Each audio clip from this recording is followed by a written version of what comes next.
আমাদের 12টি মাসের মধ্যে 3টে মাসের মাহাত্ম্য শাস্ত্রে উল্লেখ রয়েছে।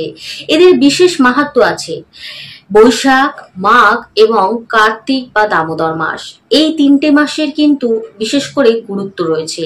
আর এই 3টে মাসে আমরা যদি কিছু নিয়ম, কিছু বিধি পালন করি, তাহলে আমাদের জীবনে অর্থাৎ এই জন্মে, তার আগের জন্মে কি পাপ করছি না করছি সেগুলো তো আমরা জানি না। আমাদের পাপ অনেক বিনাশ হয় সেই বিধিগুলো পালন করলে। এছাড়া নতুন করে আমরা পুণ্য অর্জন করতে পারি। সুতরাং এই বিশেষ মাসে অর্থাৎ বৈশাখ মাসের মাহাত্ম্য আপনাদের সঙ্গে শেয়ার করছি। তো বৈশাখ মাসের মাহাত্ম্যগুলো চলুন দেখে নেওয়া যাক। বৈশাখ মাস এমন একটি মাস, এই মাসে আমরা দান, ধ্যান, জপ, তপ, গঙ্গা স্নান যাই করি না কেন, তার যেই পুণ্যফল পাওয়ার কথা তার 10 গুণ বেশি আমরা পেয়ে থাকি। আর মজার বিষয় হচ্ছে, আমরা আমাদের জন্ম জন্মান্তরের পাপ এই বৈশাখ মাসে কিছু নিয়ম করলেই সেটিকে ক্ষয় করতে সক্ষম হব। তার জন্য পুরো ভিডিওটা দেখতে হবে। আগে আমরা জানবো বৈশাখ মাসের মাহাত্ম্য। বৈশাখ মাসের প্রথম দিন অর্থাৎ পয়লা বৈশাখ আমাদের অত্যন্ত গুরুত্বপূর্ণভাবে পালন করা হলেও সারাটা মাস আমরা কিভাবে পালন করব সেটা আজকের মূল বিষয়। কারণ এই মাসের শুভ ফল আমাদের জীবনে অনেক কিছুর পরিবর্তন করতে পারে। স্কন্দ পুরাণে উল্লেখ করা হয়েছে, বৈশাখ মাসে যদি কেউ প্রাতকালে স্নান করার জন্য একবারও নিক্ষেপ করে অর্থাৎ চেষ্টা করে, তার 10,000 অশ্বমেধ যজ্ঞের ফল লাভ হয়। এছাড়া কেউ যদি অত্যন্ত দরিদ্র হয়ে থাকে আর সে যদি একটা পুষ্প দ্বারা শ্রীহরির অর্চনা করে এই বৈশাখ মাসে, তাহলে তিনি অখিল পাতক থেকে মুক্ত হয়ে তার শত শত পিতৃকুলকে পরিত্রাণ করতে সক্ষম হন। শাস্ত্রে কার্তিক মাস ও বৈশাখ মাস এই 2 মাসকে সর্বোত্তম মাস রূপে উল্লেখ করা হয়েছে। আমরা কৃষ্ণ ভক্তরা কার্তিক মাসের মাহাত্ম্য সকলেই কম বেশি জানি। এটিকে দামোদর মাসও বলা হয়। আর এই সময় প্রদীপ নিবেদন করতে হয় শ্রীহরির উদ্দেশ্যে, শ্রীকৃষ্ণের উদ্দেশ্যে, এবং সারা মাস জুড়ে দামোদর ব্রত পালন করতে হয়। কারণ এই সময় আমরা শ্রীহরির খুবই নিকটে চলে আসি এবং সংযোগ স্থাপন করতে সক্ষম হই এই ব্রতর মাধ্যমে।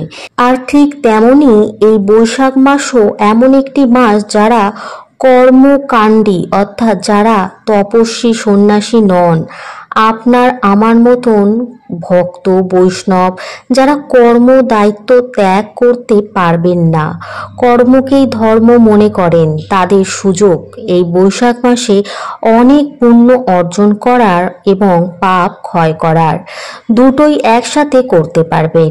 আর যারা ভগবত ভক্ত তারা হরিনাম জপ করতে পারেন, বৈষ্ণবদের ভোজন করাতে পারেন, মন্দিরে ভগবানের সেবা করতে পারেন, পুজো অর্চনা করতে পারেন। এবার শাস্ত্রে কি বৈশাখ মাসের মাহাত্ম্য উল্লেখ করা হয়েছে সেই বিষয়গুলো জানব।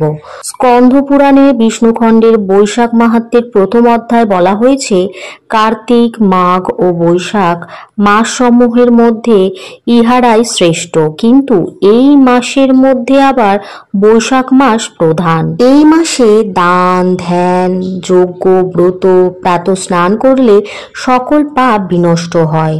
ধর্ম, যজ্ঞ ও ক্রিয়াদিতে এই মাস অর্থাৎ বৈশাখ মাস সকল মাসসমূহের সার। পদ্মপুরাণে বলা হয়েছে, বৈশাখ মাসে তিল ঘি শ্রীহরির প্রীতি বিধানার্থে দান করলে কোটি জন্মাঞ্জিত পাপের ক্ষয় হয়। বৈশাখ মাসে হবিষি ভোজন, ব্রহ্মচার্য অনুষ্ঠান, ধরাশয়ন, ব্রত স্নান, ইন্দ্রিয় সংযম, হরিপূজা অবশ্যই কর্তব্য। বৈশাখে ব্রাহ্মণকে তিল, জল, স্বর্ণ, অন্ন, বস্ত্র, গাভী, পাদুকা, ছত্র দান করতে হয়। বৈশাখে দান, জপ, হোম ও প্রাতঃস্নান অক্ষয় পুণ্যস্বরূপ হয়ে থাকে। বৈশাখ মাসে প্রতিদিন প্রাতঃকালে স্নান করলে মহাপুণ্য লাভ হয়। আনন্দপুরে অর্থাৎ এটি একটি তীর্থস্থান, কোটি বর্ষ বাস করলে যে ফল লাভ হয়, বৈশাখে একবার প্রাতঃস্নান দ্বারা সেই ফল লাভ করা সম্ভব। স্কন্দ পুরাণে এও উল্লেখ করা রয়েছে যে নর বৈশাখে অরুণোদয়ের পূর্বে স্নানরত হয় তার প্রতি ভগবান অত্যন্ত প্রসন্ন হয়। এমনকি এই বৈশাখ মাসে কেউ যদি প্রাতঃস্নান করার জন্য চেষ্টাও করে, সে কিন্তু 10,000 অশ্বমেধ যজ্ঞের ফল লাভ করে থাকে। কূটবুদ্ধি মানবও যদি বৈশাখ মাসে মনে মনে প্রাতঃস্নানের সংকল্প করে, তারাও কিন্তু শতযজ্ঞের ফল লাভ করে থাকে, এতে কোনো সন্দেহ নেই। মানবগণের হিত কামনায় ভগবান বিষ্ণুর আদেশে বৈশাখ মাসে যে তীর্থস্থানগুলো রয়েছে এবং তার পাশে যে নদীগুলো বয়ে যাচ্ছে, সেখানে যত দেবদেবী আছে তারা কিন্তু আশ্রয় করে সেই জলের মধ্যে, এবং সেটি কিছু সময়ের জন্য। সূর্য যখন উঠবে তার 6 ঘন্টা আগে থেকে তারা কিন্তু সেই জলে বিরাজ করে, এবং সূর্য ওঠার আগে যারা প্রাতঃস্নান সেরে ফেলে তারা কিন্তু এই সকল দেবদেবীর আশীর্বাদ পেয়ে থাকেন। আর তারপর সেই দেবদেবীরা নিজ স্থানে চলে যান, এবং তারপর যারা এই গঙ্গা স্নান কিংবা নদী স্নান করে তারা কিন্তু অভিশাপ পেয়ে থাকেন, অর্থাৎ এই দেবদেবী। বৈশাখে ধনহীন ব্যক্তি যদি একটি মাত্র পুষ্প দ্বারা শ্রীহরির, শ্রীকৃষ্ণর কিংবা যে কোনো দেবদেবীকে সে মানে, সে যদি অর্চনা করতে পারে, তাহলে কিন্তু সে নিজের গতি তো লাভ করবেই, তার সঙ্গে তার পূর্বপুরুষ যত রয়েছে তাদেরও কিন্তু গতি লাভ করতে সক্ষম হবে। যারা নানারূপ মধুর সামগ্রী দ্বারা শ্রীহরির অর্চনা করেন তারা উক্ত ফল অপেক্ষায় অধিকতর ফল প্রাপ্ত হন এবং শ্রীহরির প্রসন্নতা বিধান করেন।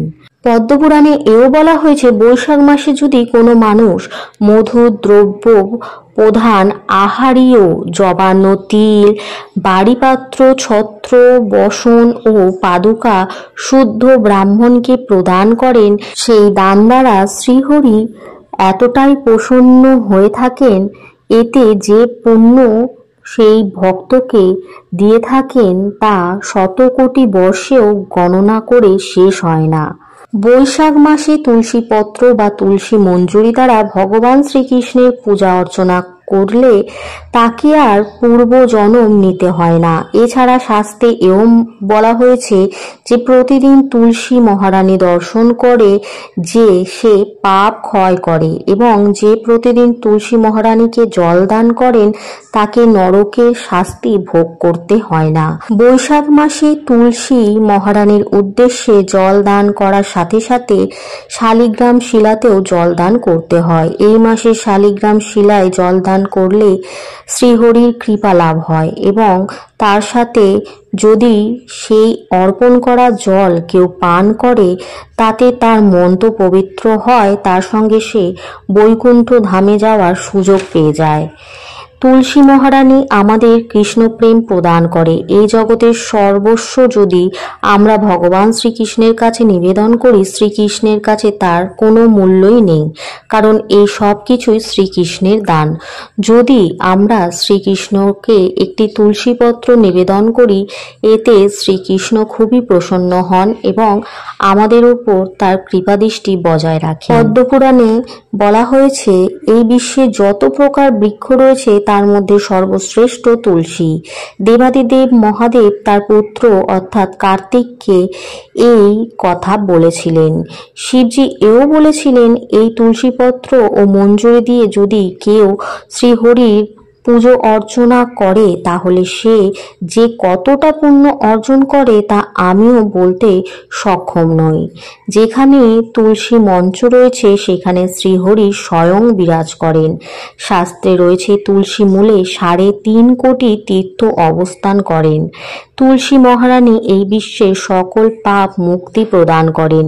তিনি সকলকে শ্রীহরির প্রতি ভক্তি, কৃষ্ণ প্রেম প্রদান করেন। সুতরাং এই মাসে কি কি করব আমরা জেনে নিলাম। এই মাসে কি কি দান করতে হবে, তুলসী মহারানীকে কিভাবে প্রসন্ন করতে হবে, তার সঙ্গে শালিগ্রাম শিলাকে কিভাবে প্রসন্ন করতে হবে এবং প্রাতঃকালে স্নান করতে হবে, নাম জপ তপ হোম যজ্ঞ যাই করি না কেন এই মাসে সেটি কিন্তু অনেক অনেক ফল দিয়ে থাকে। সুতরাং এই একটা দিন বৈশাখ মাসের খুবই গুরুত্বপূর্ণ, কোনো দিনই আপনি ছাড়বেন না, কারণ আমরা কত কত পাপ করেছি তার কোনো হিসাব নেই। সুতরাং প্রতিটি দিনই খুবই গুরুত্বপূর্ণ। তো এখানে বিদায় নিচ্ছি, আসছি নতুন কোনো ভিডিও নিয়ে। ততক্ষণের জন্য ভালো থাকুন, সুস্থ থাকুন, সুরক্ষিত থাকুন, ভালোবেসে বলতে থাকুন হরে কৃষ্ণ, রাধে রাধে।